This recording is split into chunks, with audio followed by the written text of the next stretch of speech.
seen your data. Let me get back to it again. You said that NS Jakumi is not going to garner that much for the NPP, even though they are grieving and all of that. And so, as we speak now, the NDC is in the lead per your polls, and that all other things constant, they will win the elections, the by-elections. Let me put it that way.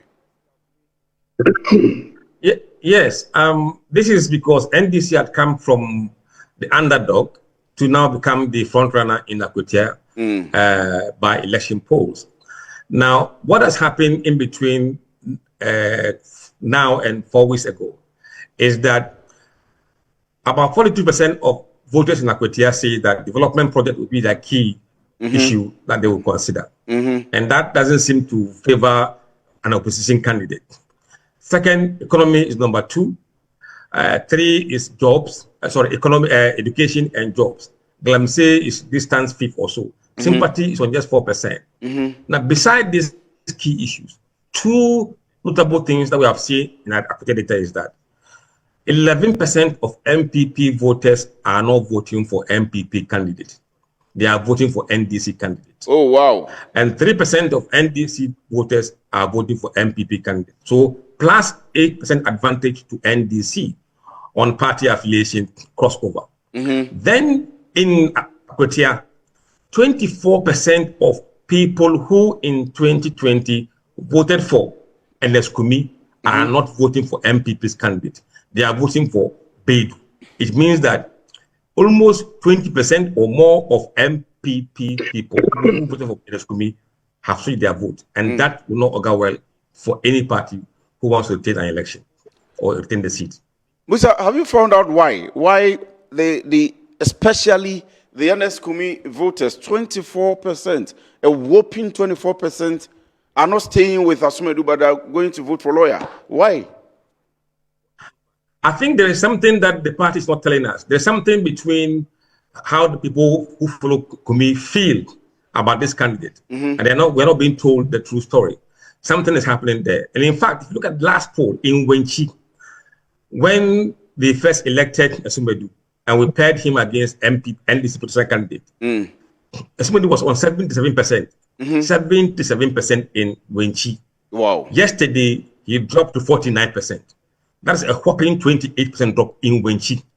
You cannot win Wenchi or win AKWATIA without winning a landslide in Wenchi.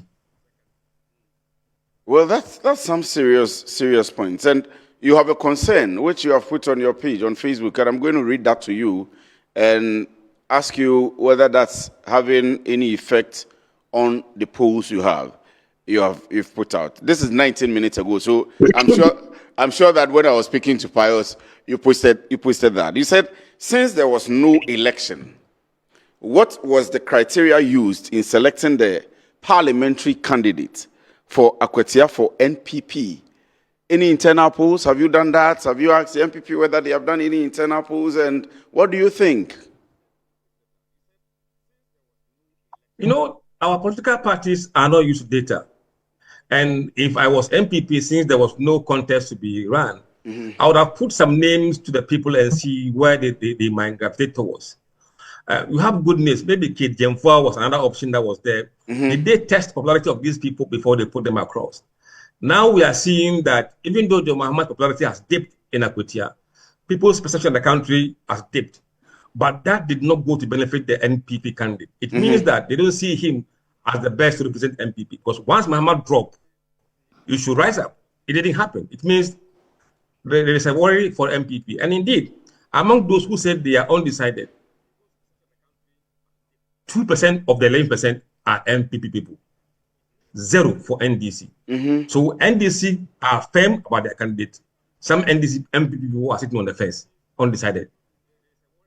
Is it the euphoria, like you said, the JM popularity currently, the goodwill that comes with new government? Is it the fact that the tides are turned in favor of the NPP, or because we all have assumed that AKWATIA is a traditional seat, even though it's been disputed by some members of the NDC that it's a traditional seat of the NPP. So what is it? You know, as I mentioned, the polls, according to the Reading report, NDC's or Muhammad's popularity has dipped, has declined in AKWATIA. People's perception about where the country is headed has dipped. Normally, that should favor your challenger, the challenging candidate. But we didn't see that happening. Now, overall, these guys are talking about development projects, 42%, economy 15%. So this put together almost 60% of them. And these are issues that are not in the hands of opposition. It is a government who may be in charge of economy, who may be willing, who may be reaping the benefits of what Ghanaians are seeing with regards to economy, and also developmental project. Which MP can bring development? Is it NDC MP or MPP MP in this dispensation? People believe that putting NDC MP there stands a better chance for you to get something for your constituency than putting an MPP candidate. I'm letting you go, but forgive me for dragging you a bit. One of the opposers, MPP's woes among educated voters continue as SHS and tertiary voters abandon the NPP candidates in a crucial by-election. But one would have thought that because of the biggest or one of the biggest projects of the new patriotic party being the free SHS, and so educated people may align with the NPP. From your polls, it is not so. Why? No, I think I've made this point several times over the last 6 months or 8 months. Among people who say they have tertiary education, 43% of them now support NDC, and 29% support MPP. Now, any constituency that has higher proportion of senior, high, and tertiary educated people could be a problem for MPP. Wow. In the current poll in AKWATIA, almost 57% of them have senior, high, and tertiary. And these are the people who are running away from MPP. And that's why AKWATIA is looking very bad.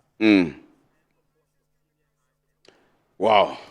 I think, well, so that's the post we have put on the screen for you. You said MPP's votes among educated voters continue as SHS and tertiary voters abandon the MPP candidates in a crucial by-election. I want to thank you. But, well, let me ask you, is there anything the MPP can do, 47%, anything that they can do to turn back the tide which is turned away from them? And then the NDC is also on. Maybe sadly, we don't advise. Sadly, we don't advise political parties. They have other people who can advise them than us. Is it that all the advice you give them, they don't take until the polls become a reality after the elections? Or why do you say that? We don't advise political parties. You know, sometimes I tend to put some posts out there just to prompt people to think.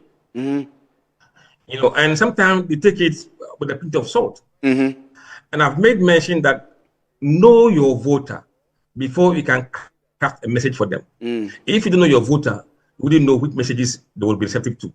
What is happening now, I think, is lack of understanding of the voters in AKWATIA. Thank you very much.